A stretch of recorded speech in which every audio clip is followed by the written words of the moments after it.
This is the Snack Challenge podcast where we talk with the founders of some of the most exciting UK food and drink startups. Today we are discussing the olive life with Olly of Olly's Olives. From dissatisfied student to setting up his own company. It's a great story, let's get to it. Nom, nom, nom, nom. Hi, my name's Rich and we're Consumer Hub. We specialise in recruiting in the FMCG consumer goods sector, specifically marketing, innovation, sales, and this is our Snack Challenge podcast. This is where we speak with some of the most exciting UK food and drink startups, and today we've got Olly Hiscox from Olly's Olives on the show. Olly, thanks for joining us. It's great to have you. Tell us a bit about yourself. Let us get to know you. Yeah, thanks very much for getting us on board. Yeah, a bit of background to me and kind of how I got into olives. Like I was never destined to be in olives other than my name. So I did a degree in neuroscience at the University of Manchester. With that, I'd applied to do a postgraduate medicine degree. So it was in between those two degrees that I started selling olives on a market stall. And Cool. Plain and simply, I've always loved the idea of setting up my own business. I've always had my little black book of ideas. And I just really kind of fell in love with the markets. And I think the whole idea came from just going to my local supermarket and looking at the supermarket shelves with olives, and just there's no color, there's no character, no innovation. You look at what Propcorn did to popcorn, what Innocent have done to juice, what so many other brands have done to their particular categories, and olives just hasn't had that kind of craft rejuvenation, let's say. So yeah, I just gave it a right old punt. So that's a bit of background to how I got into it. Great. So you did neuroscience, you're looking at medicine, selling olives, farmers markets, thought actually the olive life is for me. This is what I want. The conversation with the parents was so awkward, honestly. Been like two years of hammering medical exams, and that was just the plan. Yeah. But I don't I kind of look at it and I'm like, I think the crossroads came. I was like, look, I can go into medicine and I know where I'll be in 5 years' time. You know exactly where you'll be along that journey, where this idea of kind of jumping into the unknown and creating something and who knows where it could go. That's what appealed to me. So yeah, they had to just get on board with it, really. Did you sweeten the deal with some home cooked, home prepared olives with a nice chili spice on it, or did you deliver it cold? I'm pretty much the only olive. Well, I was the only olive fan in the family, so just taking a bit of time, just introducing slowly. Spreading the love. That's good. That's good. So had you had any sales or marketing experience before you set up Olly's Olives, or did you just go into it, with a passion for the product? God, no, not really. So my whole background was medicine. So I was working in GP surgery after university. I was that guy that used to take your blood if you come in and do a blood test.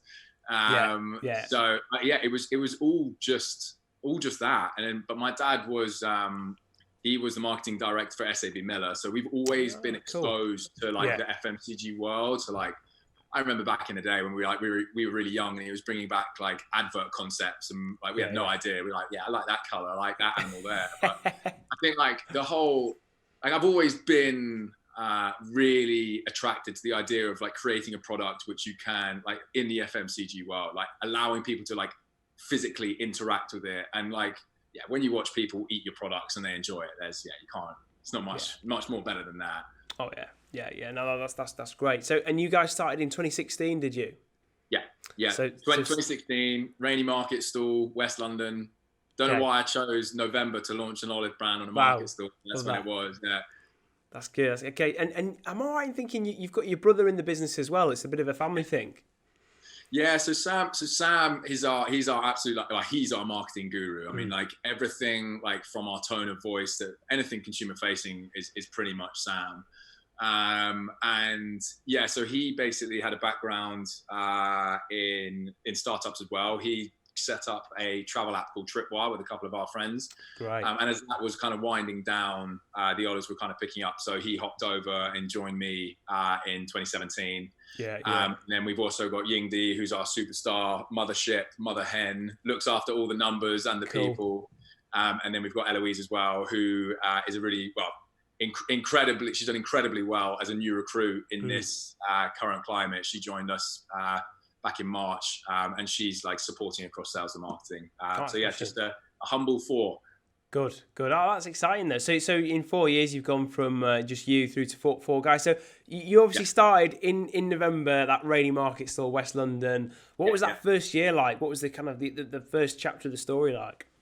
I mean, it was pretty mental, to be honest. So we had like, plain and simply, the idea from the start was I just wanted to bring a brand to Olives. I didn't know what like channel I wanted to go into. I just saw an opportunity to bring a brand.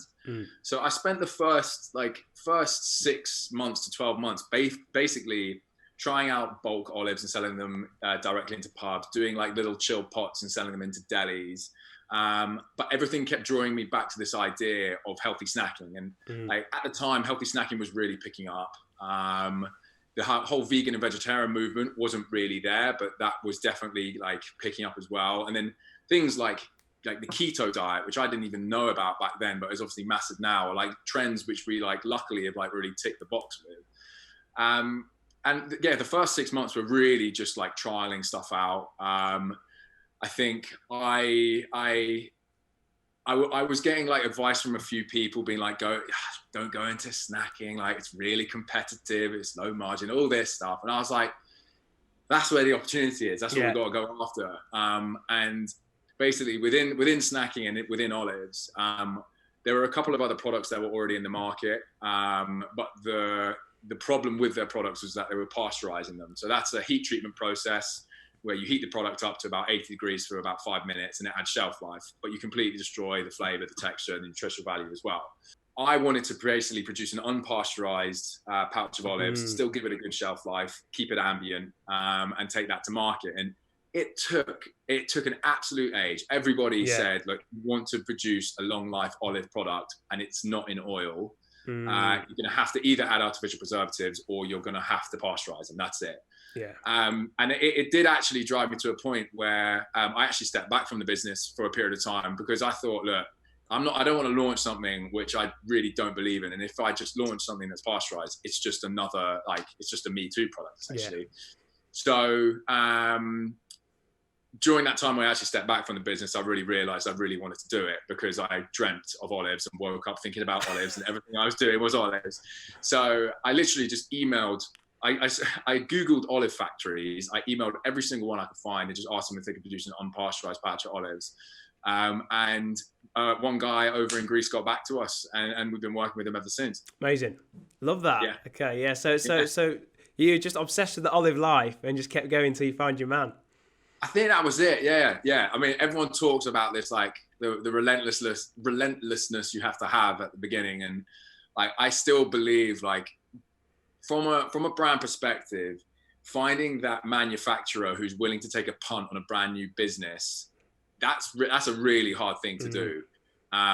Just finding that person and then convincing them is a big challenge. But as soon as we got that up and running, yeah, we knew we had something good. That's good. So I guess you must have been out to the factory and met all the guys there and seen the place. Yeah. Yeah, it was hilarious. So me and Sam ended up. Yeah, I remember we went flying over to Greece one time and just like, I mean, it was so surreal because you see this like on the market stall, we literally just hand drawn all these characters. I mean, it was so basic. And then you suddenly walk into this factory environment and you see these thousands of pouches just pumping out, and you're like, all right, well, this is happening now. Great. Yeah. So you've got this idea, you know, that you want to make olives, you know, something fresh and modern, not just, you know, pals boring olives on a market stall. Then you start trying different concepts, see where the bite is. You sort of cut onto snacking, right? That's what we want. We want something that's unpasteurized. You go through that, you know, tough slog of finding the right guy. Then you get manufacturing. Right now you've got a product. What next? Listings, marketing. What was the next step?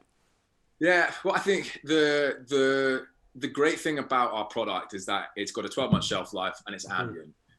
So how I like try and explain it in its simplest terms possible is it is a packet of crisps but with olives. So my strategy from the off was basically to be very scattergun with our sales. And at this point, it was just me selling. Yeah. And I said, well, look, if wherever a packet of crisps can go, we should go. So I basically went door knocking into delis, vending machines, aeroplanes, trains, cinemas. I mean, literally everywhere a packet of crisps is.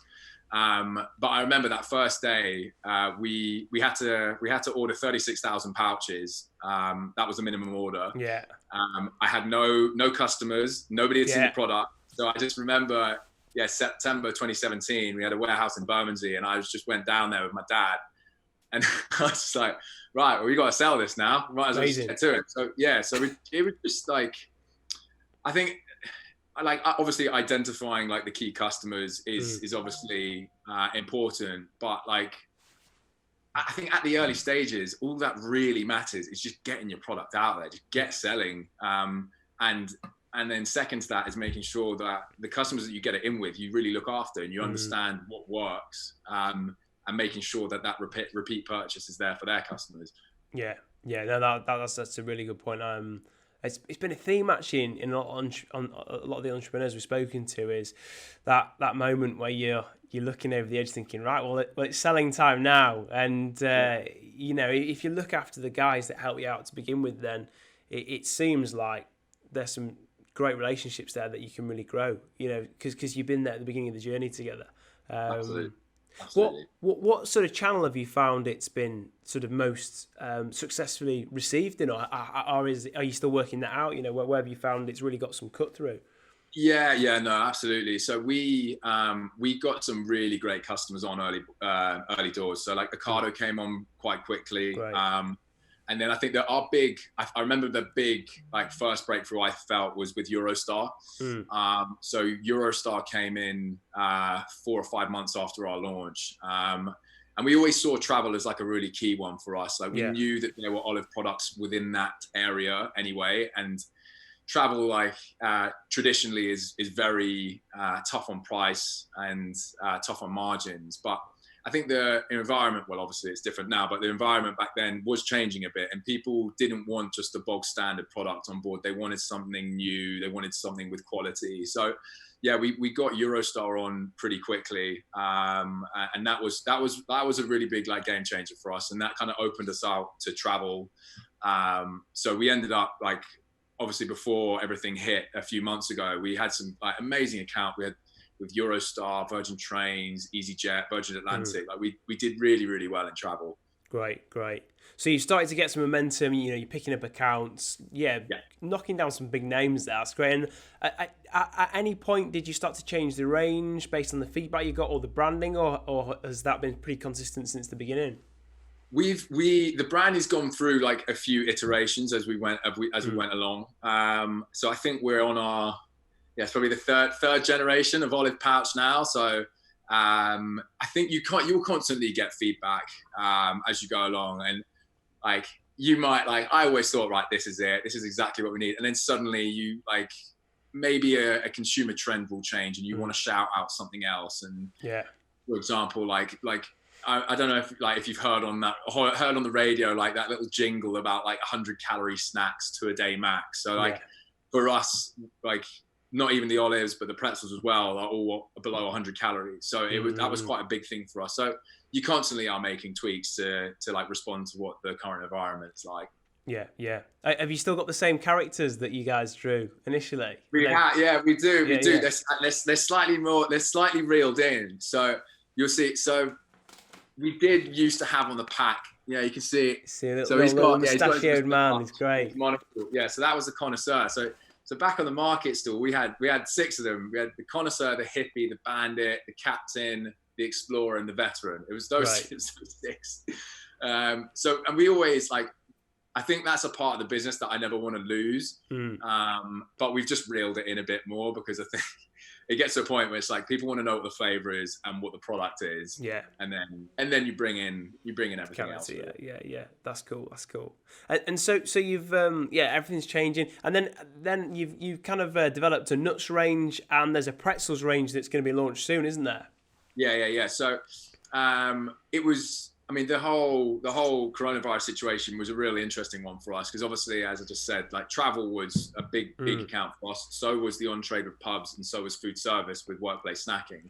That just disappeared overnight. And so, for example, with a lot of our pub accounts, they would come to us and say, look, we love the olives, but we want somebody to do the full bar snack offering just for ease. So we then curated a nut range, which we actually kept on under the radar because we just wanted to focus on olives. But we were selling bulk nuts into pubs with the olives. And obviously when the pub shut, we had tons of stock, which we just weren't going to be able to use. So Sam actually came up with a great idea of like, let's just get them up on Amazon. So we put the nuts up on Amazon, and they absolutely flew. And I think it was partly, obviously, Amazon was having a field, or has been having a field day, and the consumer's mindset has changed now. Obviously, it's not really about impulse and on the go all the time. Like, people are buying in bulk, getting a bit more value, and kind of more that weekly shop mindset. So we got the nuts up there, and they just went off like a rocket. So we thought, right, we need to get these into like the retail formats. It was always something that we wanted to do.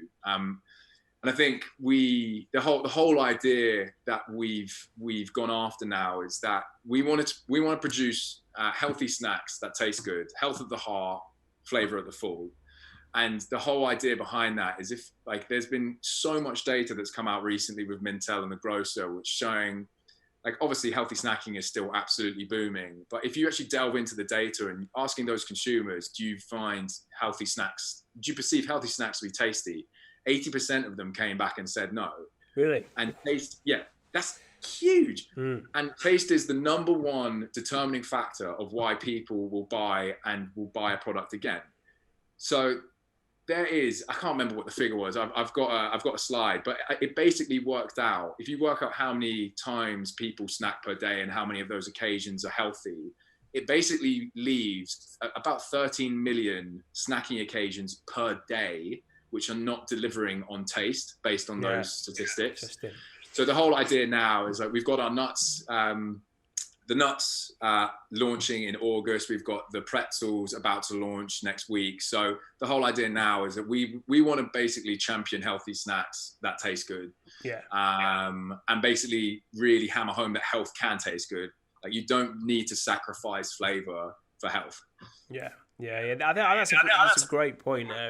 We were chatting to Steph Pellegrino at Purely Plantain earlier. We were doing a podcast with her, and she was saying a similar thing, that, you know, plantain is very, very nutritious, and that there's more minerals and nutrients in it than a potato chip snack. But she was like, look, you know, I love eating crisps as well, and actually you should eat my snacks because they're tasty.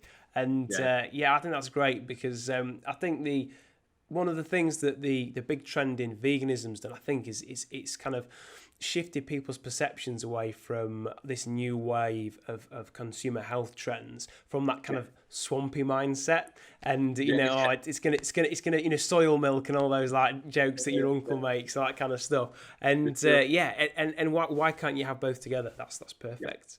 Absolutely. So COVID's obviously challenging. I mean, wow, it's great that you use that crisis as an opportunity. That's fantastic story. Seizing the day. Like, what's probably been the biggest high for you on the journey? What's been the biggest low? Oh God. Let's think.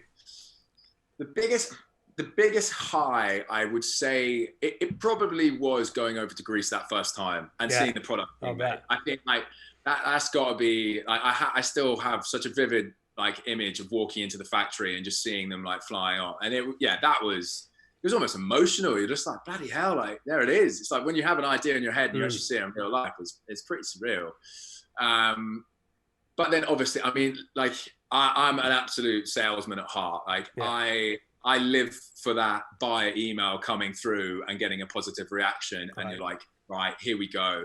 And again, I'll never forget when we got the listing with Sainsbury's. I think obviously most food brands will see the supermarkets as the holy grail. Getting that first supermarket listing is a big deal. So getting that again was amazing. But I think the highs are really still coming thick and fast now. With the new products coming in, the conversations that we've been having, as a team, I don't think we couldn't be in a better situation. I really feel we've got the foundation now to really take ourselves to the next level. And I have absolute confidence that Olly's as a brand could be global within the snacking world and will be global. So tons of highs happen, tons to come as well. Lows, oh God, I can't, it was back in, I think it was back in November last year. We had just a run of just crap coming our way. And we had, I think investment is such a time consuming and all encompassing process. And we had been, we'd been on the hunt for investment, and it was a really tough one because we were made an offer which was just suddenly pulled out, and we had like worked on that one for a good few months, and to get a hit like that when you know you're that close, that was tough. That was definitely tough. It's also tough when another like these two things happen like very closely together. Yeah. So I remember we had on EasyJet we had a couple of like I think we had a couple of like seals on the olives which hadn't been done properly, and like unfortunately there's always going to be a few problems when you're manufacturing food. Like one pouch could slip through and it's not sealed properly, and then it doesn't come through in like its best format. And I remember just a week where that investment piece happened, and then the EasyJet had like a complaint coming through, and I was like, oh my God, this is not what we need right now. But look, all of these things happen for a reason, man. And like I'm almost thankful for all of the things happening, because again, we're now in the position now where the business could not be in a better position, and we're now having those conversations again around investment and the value that we've been able to create over the last kind of 6 months with everything that we've done has just like completely changed the business. So we're an even better offering going out there. So all the crap stuff that happens, I'm a big believer that everything happens for a reason. Absolutely. Yeah. 100%. Yeah. Do you have a mantra? A lot of entrepreneurs we speak to have got a bit of a phrase in their head, or a favorite little jingle that goes off when the shit kicks off. I think it's something that my grandpa said to me. He was like, always be true to yourself. And I think that is so important when you are creating a brand, because you will go into this game and you'll have people coming left, right, and center saying, I think you should do this, or why don't you change that, and don't like your tone of voice. But it's like, as long as you like back yourself and you personally are fully invested in what you are going after, no, then you can't. There's no regrets there. You just got to, it's like backing yourself and being true to yourself. Yeah, and I love that. We always have a phrase in the office. It's kind of our mantra, which is, if it's worth doing, it's worth doing badly. Just basically don't procrastinate. Just get on and do it. You can always improve it. You can always improve the recipe, but you can't do anything unless you've taken the first step. And it does seem like a lot of the startups we speak to have a similar mentality, which is, look, let's go for it. Let's roll with it. We've got an idea. Sure, we can adapt, but we've got to be true to the concept. Yeah. No, I think it's so easy like to chase perfection with ideas, and like everything is constantly evolving. Like the olives are constantly evolving. We've tweaked things constantly, and it's like even anyone, whether you're starting up or you're further down the line, you're thinking about MPD or like a marketing campaign or hiring someone or whatever. Like sometimes it is just good to just get on with it, and as long as like 80% is good enough, it doesn't need to be 100% perfect, and you just kind of tweak as you go. So yeah, completely agree with that. So one of the things I wanted to ask, and I think a lot of our listeners always find this really interesting. If you had one piece of advice that you wished had been shared with you before you started off on this journey, what would it be? One piece of advice.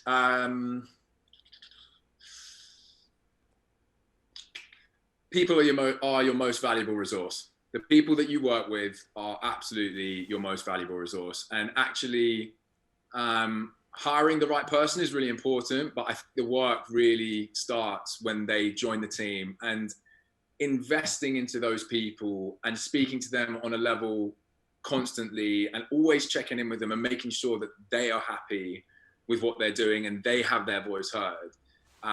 It is absolutely the most important thing. And I'm really like happy with the culture that we've got here. And I think this became really apparent during this time, these last 4 months. Like, not once has anyone in the team been anything less than 100% optimistic. We've all like had each other's backs, and like I think that all comes from you investing into them as people right at the start, and you having their back. So definitely like making those right hires at the start and really investing into them is just like, so important. Great. No, that's really good advice. Well, look, the part of the show which is my favourite bit is always trying the products. And go on. So I've got all the gear here. Yeah. So what do you recommend I try first? The olives or the pretzels? What would you suggest? Let's go with the old faithful. Let's go down the olive route first. Yeah, let's do that. Cracking, right? Looking forward to this. Yeah. So we've got, for the guys watching, there's chili and rosemary. And there's who's this character here? Who's this dude? That's the bandit. The bandit, yeah. Yeah. Bit Mexican vibe going on. Exactly, yeah. You'll know if you cross him. Yeah. too late, hopefully not. And then we've got this connoisseur, is it, for the garlic and basil? Yeah. So that's the traditional garlic and basil, suave character right there. Nice. And then is that the hippie, lemon and thyme? That's the hippie. That's free love, lemon and thyme. Ban the bomb. Time to ban the bomb. So which one do you recommend I try first, then, Ollie? I'd go lemon, garlic, then chili. Yeah. Actually, right, great. So yeah, they're all. I'm already getting into selling mode. Like, this is when you're doing a sampling session, you just like fire out all of the little USPs. So they're all. Oh, that's a stunning smell. That is great. Good. Wow. So yeah, Halkidiki olives. There's a very light extra virgin olive oil marinade in there. We use fresh ingredients, so it's all about really like championing the olive, but like packing a good level of flavour there. Yeah, that is so fresh. Right, look at this, guys. So you can see it in focus. It's absolutely covered in herby goodness, and it's not swimming in oil. No, exactly. So it's a clean eat, and so this is another example of the iterations we have in packaging. What we see people doing is just like a frube. They'll just squeeze the olives up to the top. You don't even need to use your hands. Right. So yeah, we're getting that unpacked. But I'm going to give that a go. I'm just going to give that a go because I've got kids, and my kids are obsessed with frubes. So we go. Yeah. There you go. It does the job. There you go. So I always think about snacks in terms of, can you get away with eating them in the office in the day and not stink everyone out, not get it on your shirt? This is great, very fresh, zingy flavour. And like I say, if you're a bit worried about your fingers, just frube it. Wow. Bang. Easy. Technique. Yeah. So garlic and basil next, you recommend? Garlic and basil, yeah. So I mean, this is the traditional marinade that you have with olives, kind of across the board. This is our best seller. This won a 2-star Great Taste Award in 2018. So that was the first time any olive has ever won a Great Taste Award in the history of the Great Taste Award. So yeah, we were absolutely chuffed for that one. Oh, I bet. Yeah. Yeah. That is very good. Again, the smell is just so good. I don't know if, hopefully some people are like, I don't know if I can have that before a meeting. It's got a good bit of garlic to it. Have it after the meeting. Yeah, during the meeting, get everybody involved. Exactly. Yeah. No, I think these are. I don't know. Random question. You maybe not thought about it, but have you done any pairings of these with drinks? Oh yeah, absolutely. Yeah. So we've got our perfect pairing. So we have like a little tent card that we send out to all of our pubs. So the lemon and thyme is gin and tonic. The garlic and basil, Sauvignon Blanc, and then the chili and rosemary is good old hearty ale. Yeah, but I was just thinking. So my wife and I love Italian food, and we always like white wine together. And I was just thinking that would be just great, just on an evening, sat out on the patio in the sun. Yeah. Lovely. So chili and rosemary next. So see what the bandit says about this. Yeah, and again, guys. 68 calories per pouch, winner. Calories, yeah. So that's the lowest calorie pouch that we have. And so I love my spice, and I always used to get really frustrated when you buy a chili olive and you don't get any heat with it. So I really wanted to make sure that some heat came through, not obviously blow your head off, but there you go. Yeah, it's good. Yeah, that is really, really good heat. Yeah, with the same, like Adam and I in the office, we're both got a bit of a thing for spicy sauce, so it's always what I get for Christmas from the kids is a bottle of like the hottest sauce they can find. Yes. I've only been defeated a few times by them. I think there was a Naga chili one, or ghost chili or something. I couldn't handle it. But it's like their little ritual. They get the spicy sauce out for me when you have pasta. But it's really good. Yeah, you can taste the heat, and yeah, I can see why the bandit likes it. It's good. Yeah. It's authentic. I think, and hopefully you've got them with each of the packs. But again, the whole reason for them being unpasteurized means that we can retain that crunch. So like typically the olive consumer will go to the chillers where you get the clear plastic pots. Yeah. And those products are all unpasteurized because they're fresh and short life. But in the kind of the long life ambient game, everything else is pasteurized, and you get it's such a squidgy experience. So like it was so important for us to get that fresh olive experience and allow people to have it on the go. So yeah, hopefully that's what you got there. No, it really, really comes across like. To be honest, it didn't even cross my mind to comment on that because it's just so obviously there. Whereas like the worst type of olive is a pizza olive, isn't it? Off a frozen pizza. Oh, yeah. It's a very sad olive. The olive's not had much fun, has it? Those olives are having a lot of fun, you know? The bandit's looking after that chili olive. So the pretzels. So we've got There's two going on here, aren't there? Yeah. So these are my these are the new babies. I literally this has been an obsession of mine ever since I went over to the States in September, and that's where I saw the concept. So there's a brand over there called Pretzel Crisps, and the healthy alternative to crisp market in the UK is absolutely booming. So like you look at kind of like the hippies of the world and everyone's doing hummus chips and all that jazz. Like that's been done and is doing well. But this was just such like a novel concept. I'd never seen it before across the world. And I found it very, very hard to even find a manufacturer who would consider doing it. So I knew that was something seriously different about it. But when we kind of looked at the nutritionals, I mean, it literally was like spot on. So like they're a high in protein product compared to a potato crisp. They've got 40% less calories. So both bags again are under 100 calories. They've got 80% less saturated fat than potato crisps, and like they are delicious. And the one thing we're really proud about is that they are what we believe the first pretzel that you can dip. Okay, love that. Yeah, because every other pretzel concept doesn't cater to a dip, and everyone loves dipping. And the great thing about them is that you can chuck them into a sweet dip. You can get them like dulce de leche or a bit of chocolate, and then on the flip you've got salsa, guac, all of that. So we're doing a big push with regards to like kind of like that side of it. So of course it's a brilliant on-the-go product, but at the same time it's like an ideal party piece to have in the center of the table. So yeah, no, we're absolutely like we're so excited about these ones. So yeah, I'm excited. So you've got me very very hungry. I'm very excited. So there's two here. There's salted original and there's multi-seed sesame. Which one do you recommend first? Let's go sesame, and then my favorite is the salted. Yeah. Okay. So I think what my experience of pretzels to date has always been like they're quite dense, they're quite dry, and I find them like you can't have too many of them. But having them as a thin, you get the crisp eating experience, but the flavor of a pretzel. So it's I can't fault it. That's great. Yeah, it's got the pretzel shape, but it's just super wafer thin, very very light as well. Yeah.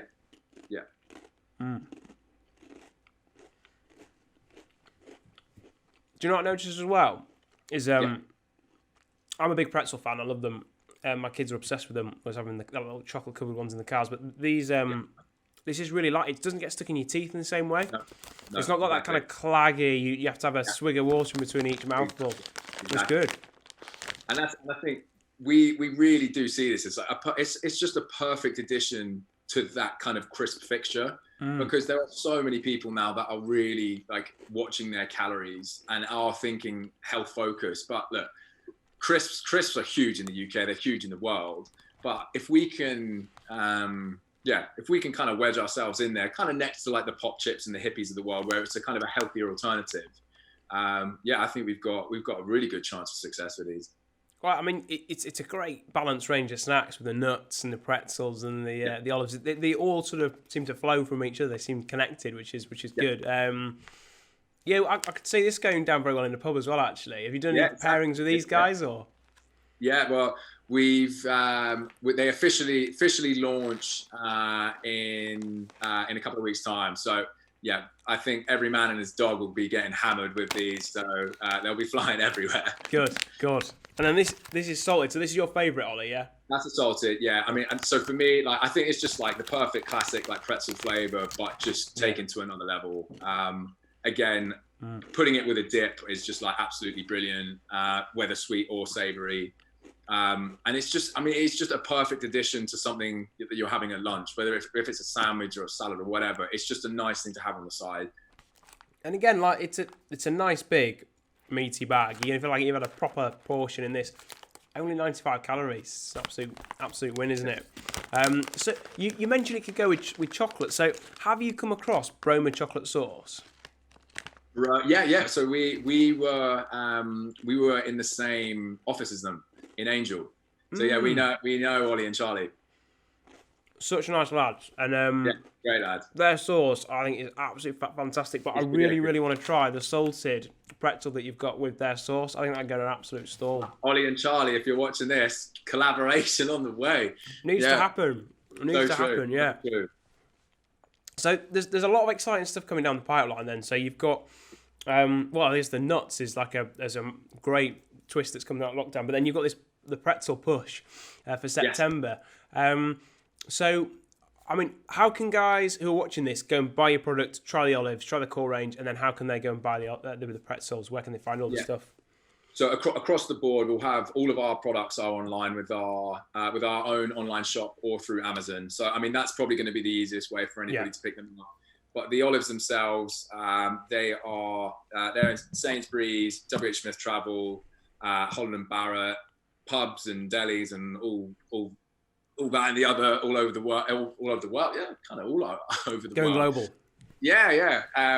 But then, so it really excitingly, we've got the olives are launching into Costco in September, and I think that's going to be, again, like bearing in mind the mindset of the consumer at the moment is thinking a bit more along the weekly shopper mindset and buying in bulk. We're like really excited to get that flowing, and then we've got our second grocer coming on board in October, which we're going to keep under wraps a little bit later.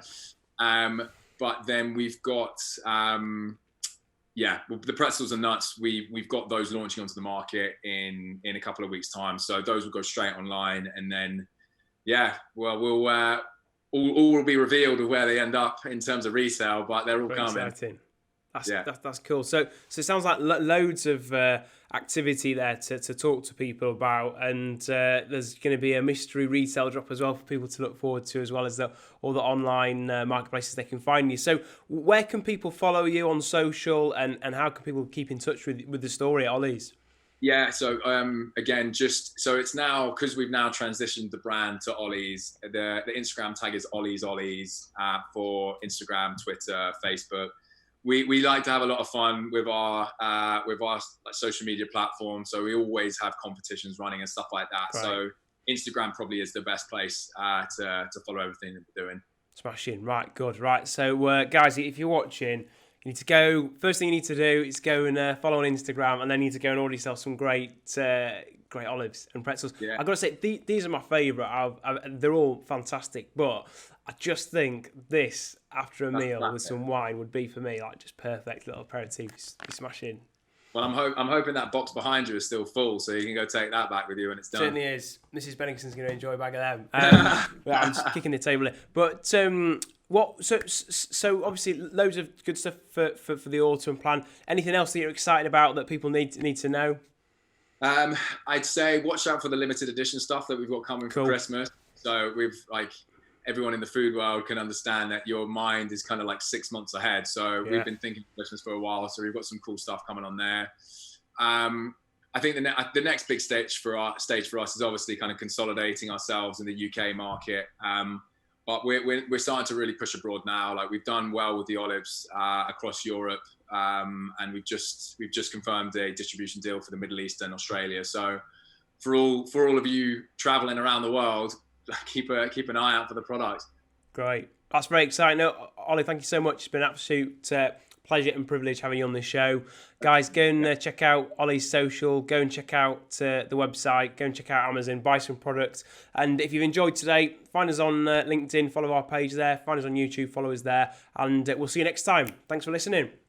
Cheers, guys. Thank you.